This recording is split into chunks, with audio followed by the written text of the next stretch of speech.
morning. We're going to be punctual today. It just turned 10, at least on my clock.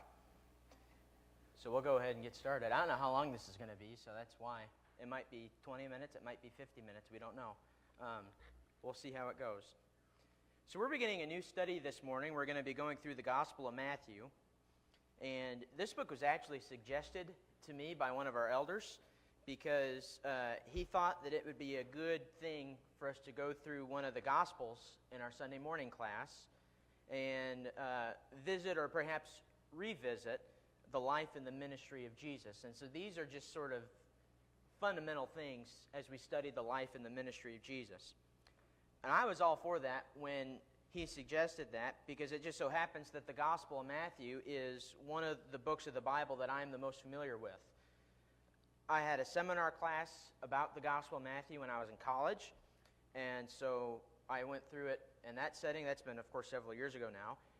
But I've also taught the Gospel of Matthew to our teens before. In fact, just last year I taught it to them, and so some of them have graduated and are now in this class, so this is going to be familiar to some of them.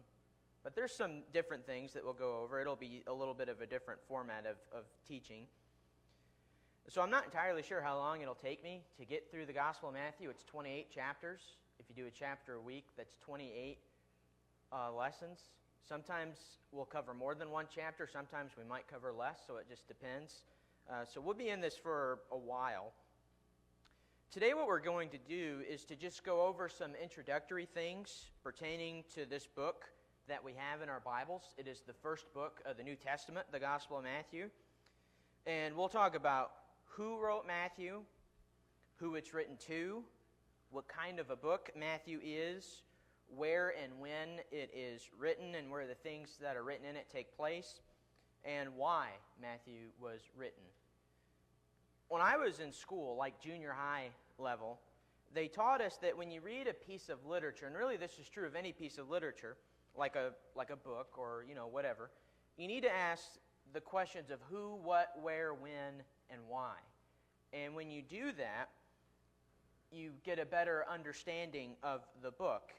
And well, if that's true of regular literature, I think it's also true when we read biblical literature.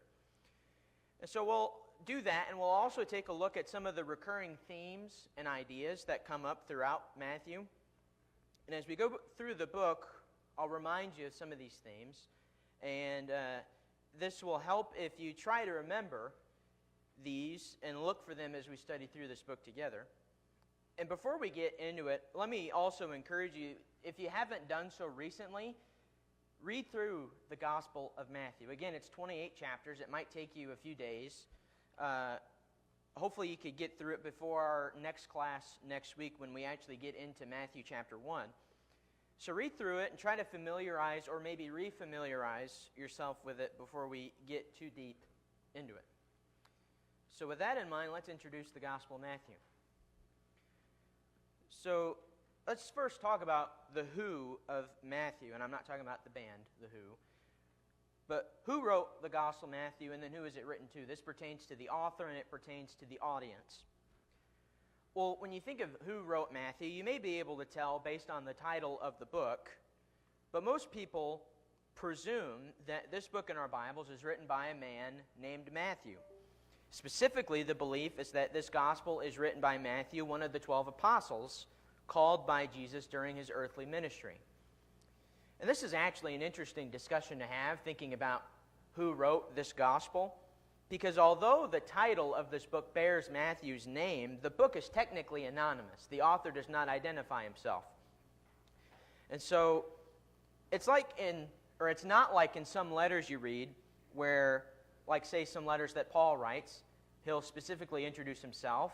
He'll say Paul, an apostle, and then he'll say who he's writing to. This is to the church of Ephesus or to the church of Rome or so on and so forth. It's not like that. The author doesn't name himself, and the audience isn't specifically named either.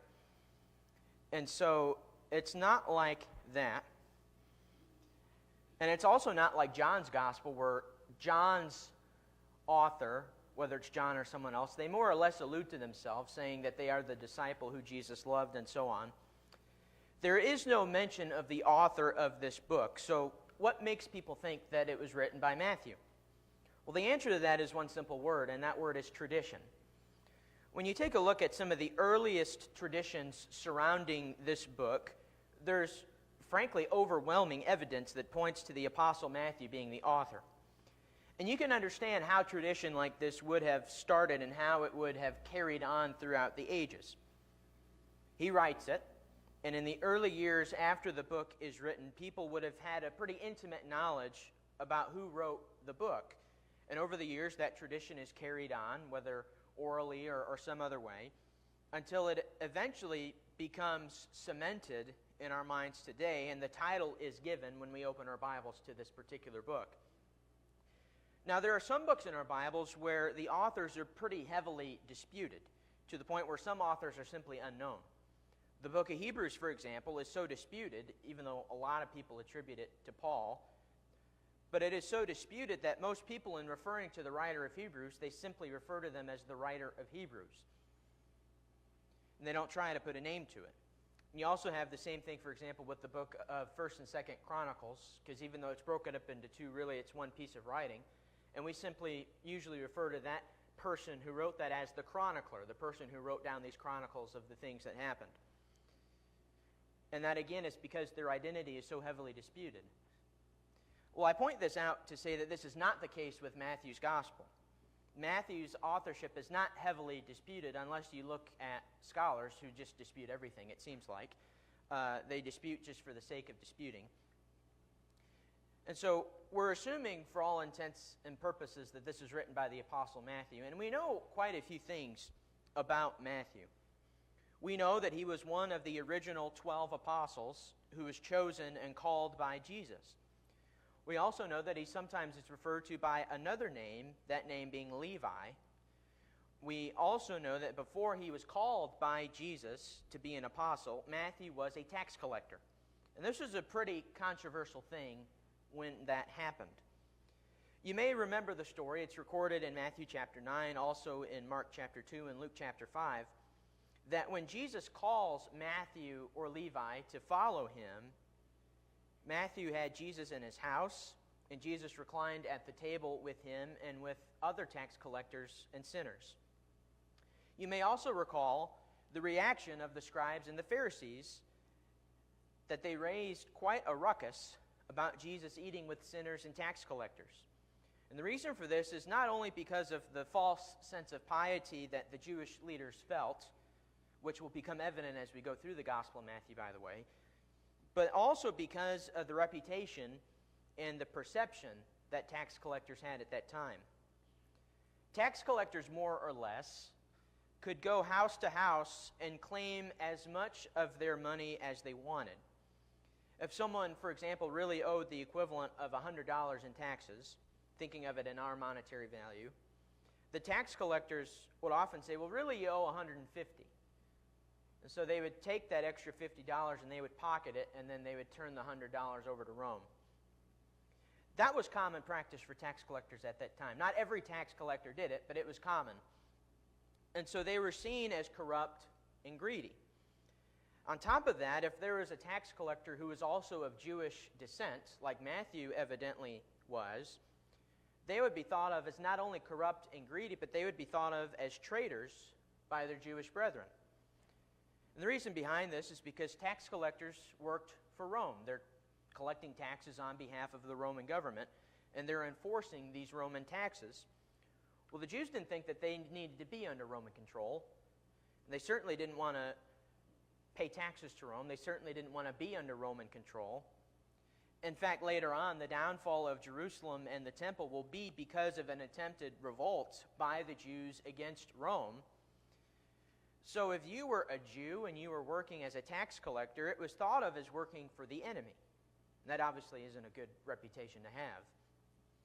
And yet, Jesus still chose Matthew.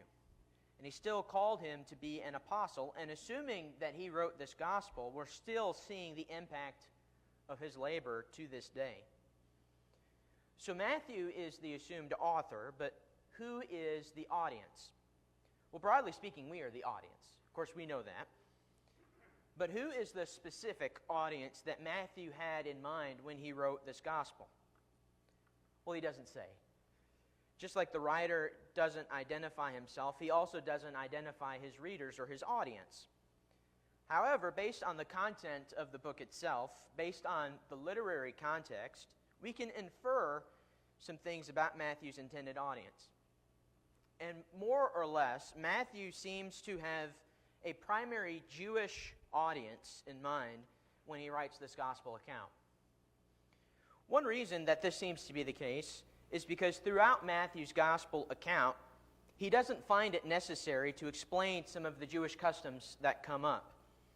Compare, for example, the story of when the Pharisees confront Jesus about his disciples not washing their hands before they eat. Compare how Matthew records that story to how Mark records that story. Matthew records it in Matthew chapter 15, Mark in Mark chapter 7. And in Mark's recording of this story, he spends 2 verses explaining this tradition of hand washing and why that was a tradition. But Matthew, on the other hand, spends 0 time explaining it. It seems like his readers wouldn't have needed that explained to them. He's assuming that they already know that, it seems. The Jewish customs of that day come up fairly frequently, and Matthew doesn't take time to explain them, which presumably means that his readers didn't need them to be explained to them, which presumably means that they were Jewish. And so that's why it seems that his audience was Jewish. Another sign that indicates that Matthew is written, I double-clicked. Another sign that indicates that Matthew's written for a primarily Jewish audience is the fact that Matthew quotes significantly more passages from the Hebrew Bible than the rest of the gospel writers do. According to the United Bible Society, which deals with Bible translations and things of that nature, Matthew quotes from the Hebrew Bible 61 times, while Mark does so 31 times, Luke does so 26 times, and John does so 16 times. So you compare 61 to 31 to 26 to 16. There's a pretty big discrepancy there when you compare Matthew to the others. When you look at the 4 gospel accounts and you compare how much Old Testament they quote or how much they perhaps maybe allude to, Matthew has nearly double what the next closest has, 61 compared to 31. That's according to the United Bible Society. And so that raises the question as to why Matthew would have found it necessary to quote the Old Testament so many times. Well, that takes me to the next sign that shows that Matthew's written to a Jewish audience, and that's the fact that Matthew heavily emphasizes the fulfillment of these various messianic prophecies, including some of the more notable ones, like how Jesus is the son of David and he's the son of Abraham, which Matthew actually highlights in the very first verse of the whole book. Matthew quotes a lot of Old Testament, and a lot of the time when he does so, he's pointing to the fact that Jesus is the fulfillment of these things. This is something that each writer does at certain points, but none of the others do it at the length that Matthew does it. You especially see this in the events surrounding Jesus' birth and his upbringing. There's a lot of prophecies that are fulfilled in that Matthew alludes to. And you see it a lot at the end when it comes to Jesus' death on the cross as well. And so based on all of this, it seems that this gospel account has in particular Jewish readers in mind. They would have had a pretty intimate knowledge of the Hebrew Bible, and a lot of these things that Matthew directly draws out and the other things that he alludes to, they would have certainly had an impact on a Jewish reader, more so than on a Gentile reader. So that is the who of Matthew, who wrote it and who it's written to. And now we come to the what. What is Matthew? What kind of genre is the Gospel of Matthew? Well, the reason that this is important to point out is because if we're honest and if we're sincere in trying to correctly understand and interpret the Bible, we're going to interpret different things in different ways. For example, when you read the book of Daniel, you're going to read that vastly different than you would read, say, the book of Ephesians. Daniel is Old Testament prophecy and even a little bit apocalyptic, while Ephesians is a New Testament letter. Their content is different, their intents and purposes are different, and their styles are different, which means that they ought to be interpreted differently. Not that you can't come to knowledge of the truth in either one, but you just do so a little differently.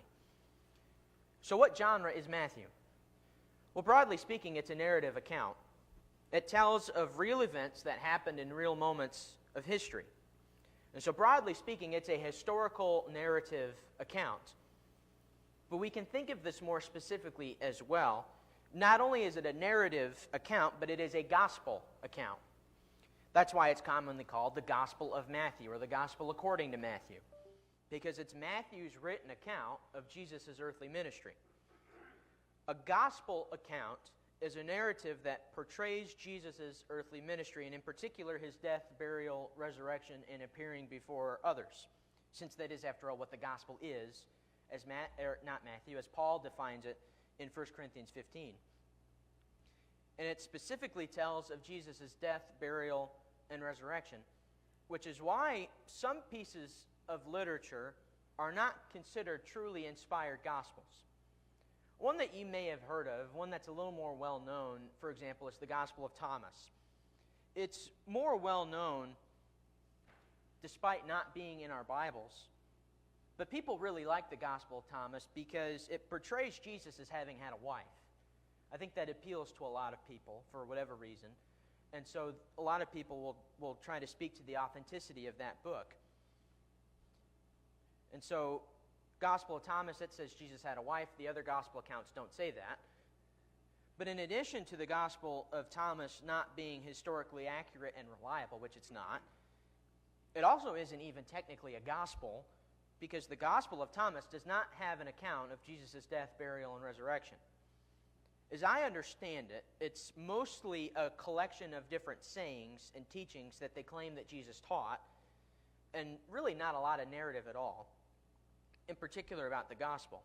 So really the Gospel of Thomas isn't even a gospel. And so there are 4 gospel accounts that we have in our Bibles, and they make up the first 4 books of the New Testament. You have the books of Matthew, Mark, Luke, and John. And within these 4 gospel accounts, Matthew, Mark, and Luke, they are commonly grouped together and are called the synoptic gospels. That word synoptic, it means to be seen through the same eyes. It's where we get our word synopsis from, which refers to a summarization, so to speak. So the reason that these 3 are grouped together and are referred to as the synoptic gospels is because they all contain a lot of the same narrative and a lot of the same teachings. There is a lot of overlap between these 3 gospel accounts. One commentator estimates that roughly 45% of Matthew's gospel is also found in Mark, and an additional 20% is also found in Luke, which leaves only 35% of Matthew's gospel account to be unique to Matthew. This overlap between the gospel accounts has created what scholars call the synoptic problem. They have a problem with all of this overlap between these 3 gospels, and they've had a hard time coming up with a satisfactory explanation for it. What they've done in order to try to explain this is come up with all sorts of theories that talk about the order that the Gospels are written in, which one's written first, which one's written last, and so on. And then also if any of them may have used another Gospel as a source, more or less copying down what the other Gospel writer wrote. The dominant, although now less popular, theory behind all this that scholars hold to is what is commonly known as the two-source theory. This theory holds that Mark was written first, and then Matthew and Luke used Mark as a source. They copied down what Mark wrote.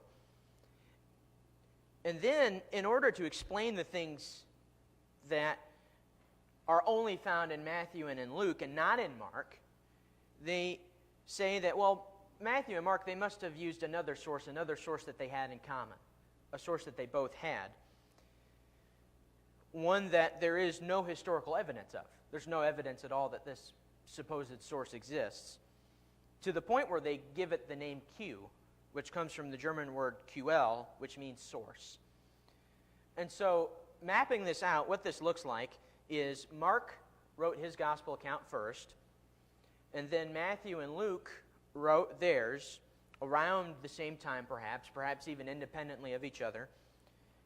But then they not only use Mark's gospel account as a source, you see how there's the arrows pointing from Mark to those accounts, but there's this other source that they suppose existed, even though there's no record of it today. and this is the mysterious other source that Matthew and Luke shared. Now, I don't know about all of you, but this theory seems like a stretch to me, quite a stretch, to the point where they're pulling muscles, stretching so hard. For example, this supposed Q source that Matthew and Luke used, there's no historical evidence for it whatsoever. Scholars more or less made it up to try to reconcile to themselves how Matthew and Luke could have possibly talked about the same things. On top of that, assuming that Matthew is written by the Apostle Matthew, which a lot of scholars, of course, don't believe because they question everything, why would Matthew have needed a source? Matthew was an apostle. Matthew was an eyewitness of these things. He doesn't need a source. His source is himself. He saw everything. He doesn't need one source, yet alone two of them. So that's the two-source theory. That theory remains the most popular one today, although it's declined in popularity.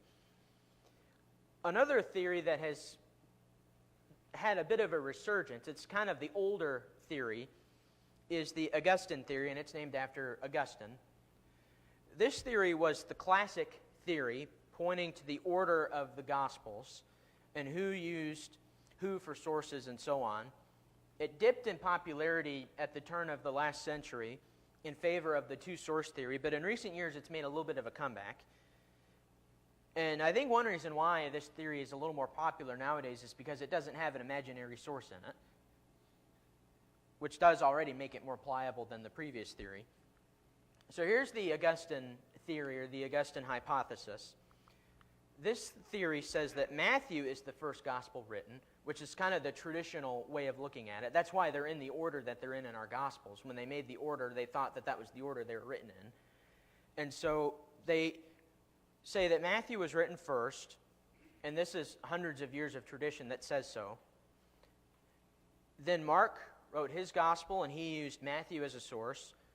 And then Luke wrote his, and he used both Matthew and Luke as a source. Well, this seems a little more plausible than the two-source theory, but it still seems like a bit of a stretch to me. So that's the Augustine hypothesis. Then there's this third one, and this has really gotten popular in recent years, called the Griesbach hypothesis, and this theory has gotten a lot of attention in recent years. And this is very similar to the Augustine theory, but there's one noticeable difference, and it just pertains to the order of who wrote what.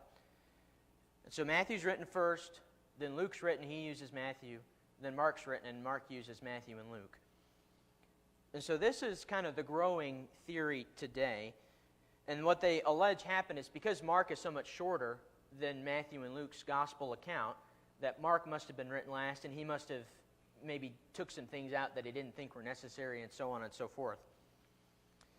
So these are some of the theories that scholars have come up with in order to address this supposed synoptic problem.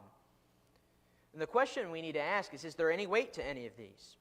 Well, to tell you the truth, I really don't know. I don't think there is, but I don't really know.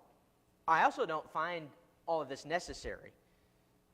What this is it's an example of modern academia and scholarship questioning things just for the sake of questioning them, and trying to find a solution to a problem that, frankly, I don't think really exists. I don't think this is a problem at all, the idea of overlap between these three gospel accounts. So in light of their verbiage, calling this a synoptic problem, I have what I believe to be the synoptic solution. Their supposed problem can be answered with one simple truth. And that truth is the fact that they did, in fact, have a common source, but it wasn't some imaginary source that they had to make up. And it doesn't even necessarily need to be one of the other accounts. They have a common source, and that common source is the inspiration of the Holy Spirit. Remember what 2 Timothy 3:16 says, that all Scripture is given by inspiration. It's breathed out by God. These gospel accounts are no exception to that. It stands to reason that if the Spirit is revealing these accounts of Jesus' earthly ministry to these three men, to Matthew, Mark, and Luke, and if these accounts are true, which we believe they are, otherwise we probably wouldn't be here today, then there's naturally going to be a little bit of overlap. They're telling the same story. So of course some things will be found in more than one of these accounts, and of course some things might be left out in other ones. If you're a police officer and you pull off three different witnesses at the scene of a crime, it stands to reason that if they're reliable, they'll more or less tell you the same thing. And that's what's happening here with these three gospel accounts. Some people assume that all of this overlap discredits the authenticity of these accounts, but that's not really logical. On the one hand, you don't want these accounts to be 100% the same, because then it would seem like collusion. It would seem like they colluded together about this, and then this is the story that they put out, if not even a total forgery. One just copies word for word the next one, and so on and so forth. But you also don't want three totally different accounts either, because that wouldn't be very reliable either. These accounts have, in my view, and most people agree, they have the perfect amount of harmony and distinction from each other. They're similar enough to validate the credibility of the testimony, but they're distinct enough to be their own pieces of work at the same time. So we've looked at the who and the what of Matthew, and now let's look at the where and when. This pertains to the historical context of what life was like when Matthew was writing and what life was like when the things that Matthew wrote about happened. So here's a few basic facts about the historical context of Matthew. It's written obviously in the first century, probably sometime before 70 AD. It kind of seems like it's before the temple was destroyed. So 70 AD is kind of the mark. Okay, it's before that, but we're not totally sure when it is. The traditional view, if Matthew's the earliest one, it's probably sometime in the 40s or 50s AD. And this is, of course, during the time in which Rome is the big empire of the world, and it had control over the Judean region. The events in Matthew take place during Jesus' earthly ministry, which we understand to have started in 30 AD and to have concluded in 33 AD. Interestingly, one of the things that Matthew does that sets him apart from some of the other gospel writers is this book focuses on Jesus' ministry in the region of Galilee more so than it does in Judea or in Jerusalem, at least not until the end. In Matthew 3, Jesus comes from Nazareth, because that's where he was raised, and he comes to the Jordan River in order to be baptized by John the Baptizer. Then he goes into the Judean wilderness in chapter 4. That's the temptation story. But then after that, in chapter 4 and verse 12, Jesus withdraws to Galilee. This is after John the Baptizer is arrested. And as Matthew tells it, he stays in or around the Galilean region until he enters the region of Judea in chapter 19, which is leading up to his triumphal entry into Jerusalem in chapter 21. And the region of Galilee is, of course, Jesus' home region, since he was a native of the town of Nazareth. One other key piece of the historical context of Matthew's gospel is the fact that this is during the time of Second Temple Judaism. You may remember, if you're decently familiar with the Old Testament, that David designed and then Solomon, his son, built the first temple in Jerusalem. But that temple was destroyed by Babylon in the 6th century BC. However, once people returned after the exile, maybe you're familiar with that from our Ezra Nehemiah class last year sometime, when they returned from exile, they rebuilt the temple, and with the new temple came some new religious traditions, many of which are some of Jesus' biggest issues in his ministry. You'll notice that the leaders of this Second Temple Judaism, namely the Pharisees and the Sadducees and also the scribes, they are sort of the antagonists of the gospel accounts, and in particular, they're seen as the antagonists in Matthew's account. So that is much of the where and when of Matthew, the things that were going on in that place in the world at that period of time that have an effect on what was taking place in this gospel account. Now we'll spend some time looking at the why of Matthew. Why is this book written? What is its purpose? What is the occasion behind it? There are things that we can infer from analyzing the literary context of the book of Matthew, looking at some of the repeated themes and ideas and how they fit within the story of the book and the story of the Bible.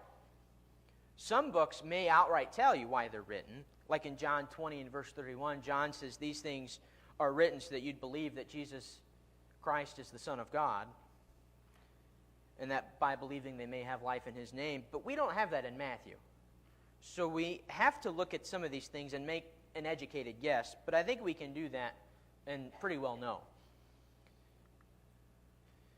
So one thing we can infer that Matthew is wanting to do in writing this, like the other gospel writers do, Matthew wants to provide an eyewitness account of Jesus' ministry, and in particular, provide an eyewitness testimony of his death, his burial, and his resurrection. This is sort of the main point of all of the gospel accounts, to provide reliable eyewitness testimony of the fact that Jesus did in fact raise from the dead. That's kind of a key point of our faith. And think also about what Jesus told his apostles in Acts chapter 1, that they were going to be his witnesses to the ends of the earth. And think about what Peter says in 2 Peter 1:16 when he says that they didn't follow cleverly devised myths, but they were eyewitnesses of these things. And John says something similar in John chapter 1 when he talks about how these things, they heard it, they saw it with their own eyes, they looked upon it, they touched it, so on and so forth.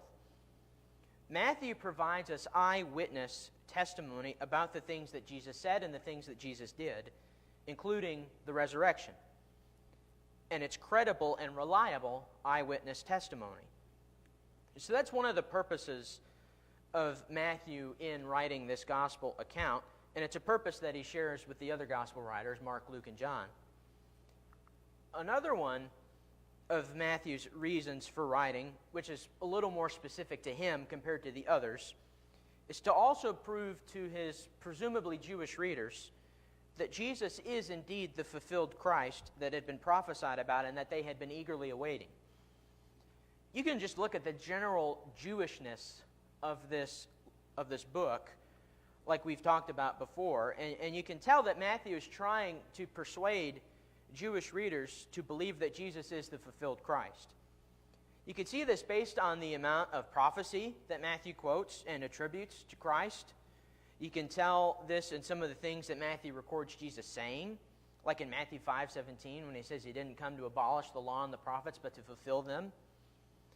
And in fact, the very first words of Matthew's account, Matthew chapter 1, Matthew verse 1, they allude, these words do, to two of the most significant prophecies that the Jews were aware of and were awaiting the fulfillment of.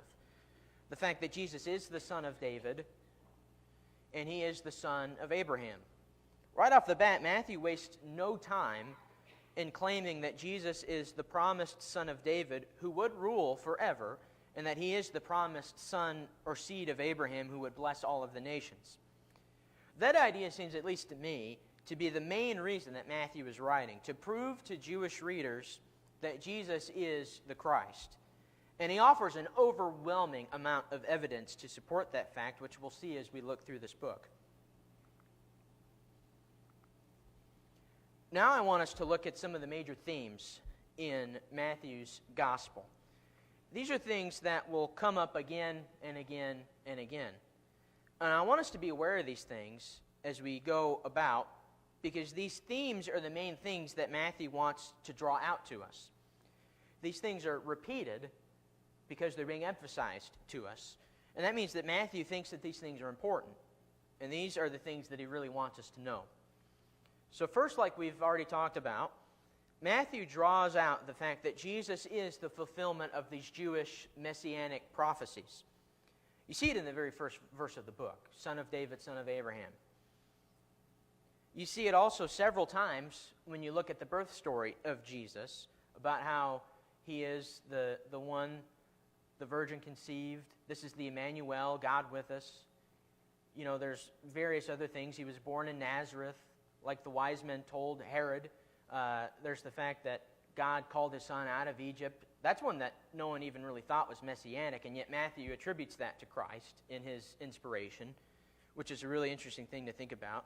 And so you see that in the birth of Jesus, and you see it several times when looking at Jesus' death and resurrection. Again, Matthew alludes to more Old Testament scriptures than any other gospel writer, and there's a reason for that. He's showing his Jewish readers that Jesus is indeed the long-awaited Christ.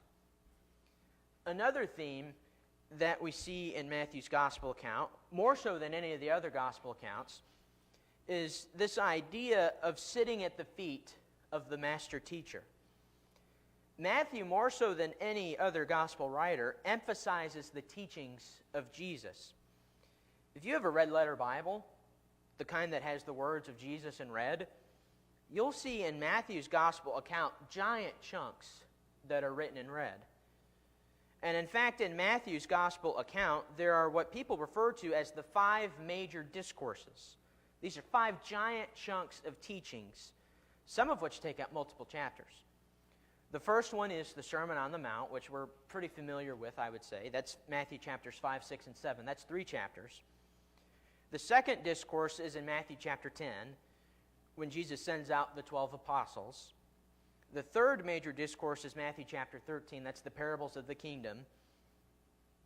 The fourth discourse is in chapter 18, where Jesus talks about the character or the characteristics that the citizens of the kingdom are to have, most notably humility and forgiveness.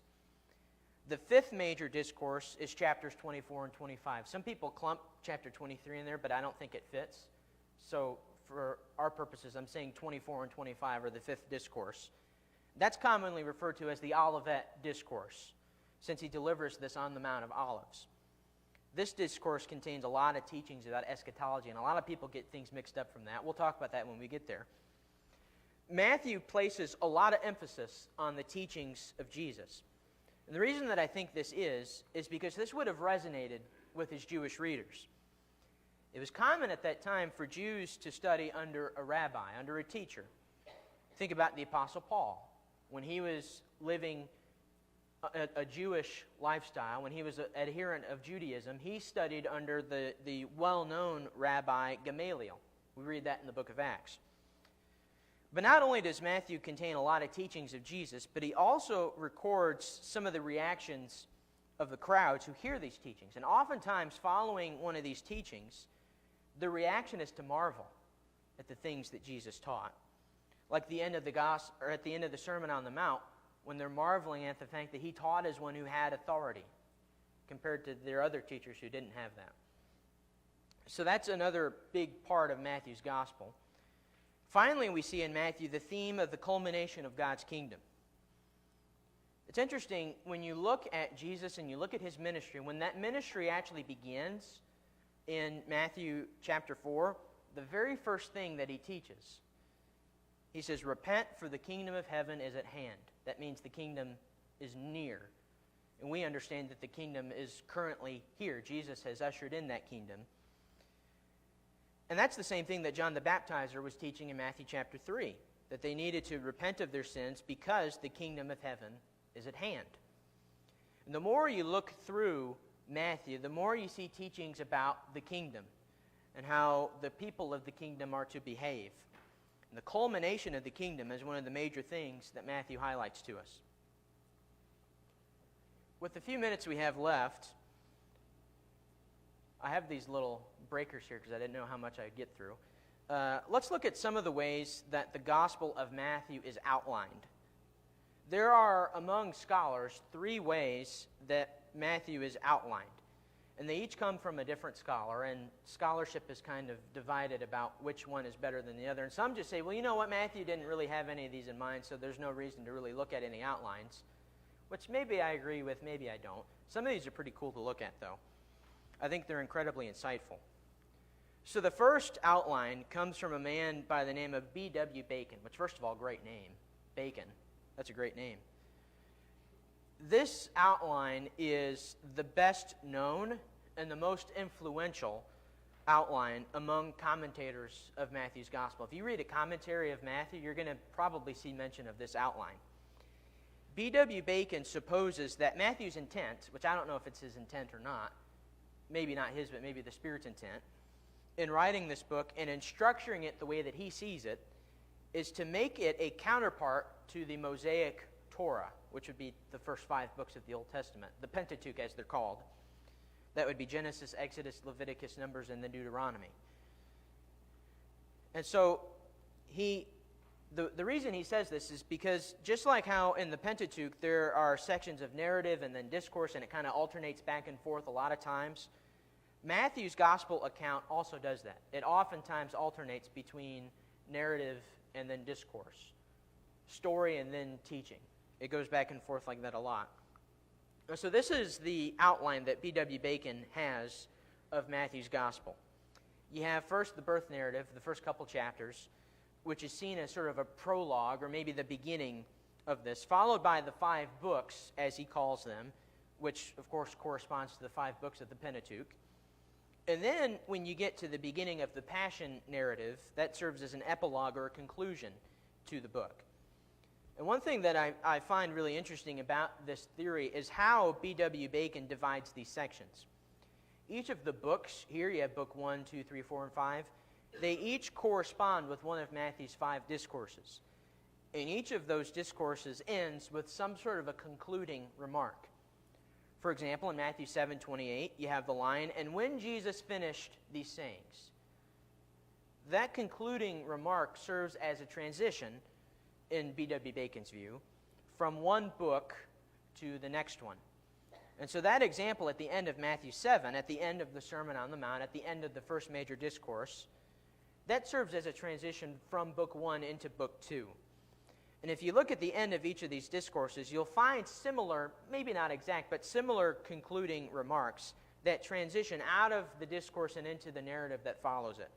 And it's really kind of a neat thing to look at. So that's one. This is the one that most scholars like. Another one that's popular when looking at Matthew, one that I particularly like more than the others that I've seen, is this chiastic structure that C.H. Lohr shows us. If you don't know what a chiastic structure is, it's this sort of structure that has symmetry to it, where after you get to a certain point, usually the climax of whatever you're reading, it kind of goes back in reverse order, to where when you look at it from a bird's eye view, it sort of looks like a mirror. And so in Matthew's Gospel, these are the sections, and that's kind of small. I don't know if you can read that. And the way it works, besides the middle section, which is chapter 13, is each of these has a section that corresponds to itself. So in this instance, the first structure, which pertains to the birth of Christ and the blessings that come from that corresponds with the last section, which highlights the death and the rebirth. That's their words, really, it's the resurrection of Christ. Then you have chapters 5 through 7 pertaining to the blessings and entering the kingdom, which corresponds to chapters 23 through 25, which has woes. That's what chapter 23 is, the woes to the scribes and Pharisees. And that speaks of the coming of the kingdom later on. Then you have chapters 8 and 9, which corresponds to chapters 19 through 22, both pertaining to authority and invitation. Then you have chapter 10 with chapter 18, which correspond in the sense of their discourses, one being about the mission of the church when Jesus sends out the 12, the second being the characteristics of the church in chapter 18. Then you have in chapters 11 and 12 the rejection of Christ by his community, which corresponds then to the acknowledgement of Jesus by his disciples in chapters 14 through 17. And then you have chapter 13, which shows us the central focus of the book if you're following the chiastic structure, and that central focus is the kingdom. Notice also that there is this alternation between narrative and discourse, and how each narrative corresponds with another narrative and each discourse with another discourse, with the exception being the central discourse, the parables of the kingdom in chapter 13. There's 5 of them, so naturally one of them won't be paired with another one. This is, I think, too intricately structured in order to be an accident. Either Matthew or the Spirit or both of them intended for this to happen.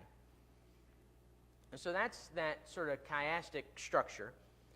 Then you have this threefold division of the book that was made popular by a man by the name of J.D. Kinsbury. The basis of Kinsbury's division here comes from this expression, which is from that time on Jesus ... And that appears only twice in Matthew's Gospel.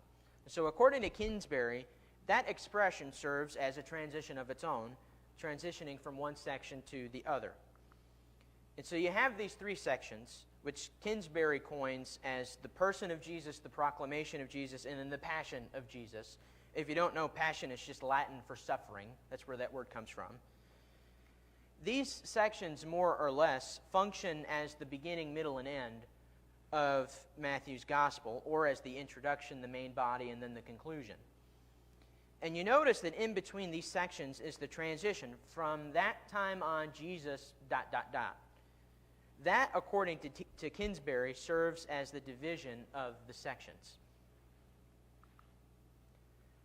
So that is our introduction to the Gospel of Matthew. We have a minute or two. Are there any comments or questions? I hesitate, but go ahead, CJ. Interesting, especially when we look at 1 through 7, you mentioned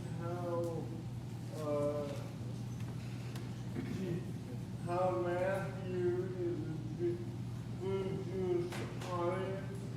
Well, when you look at that first section, what do you have? You have Jesus coming out of Egypt, Jesus being baptized, Jesus going in the wilderness, and then Jesus coming up on the mountain to teach the people. And that's how he starts it. Does that sound familiar to us? Maybe I should let you teach this, CJ. I was going to get to that. Oh, Not today, but in the future. CJ, if you couldn't hear him or understand him, he points out a lot of the similarities between Jesus' experience early on comparatively to the people of Israel. Out of Egypt, Jesus came out. He's in the wilderness for 40 days. There's a parallel there to 40 years for Israel. He's up on the mountain teaching them, similar to Moses, so on and so forth. So maybe you can teach it. All right, thanks for being here.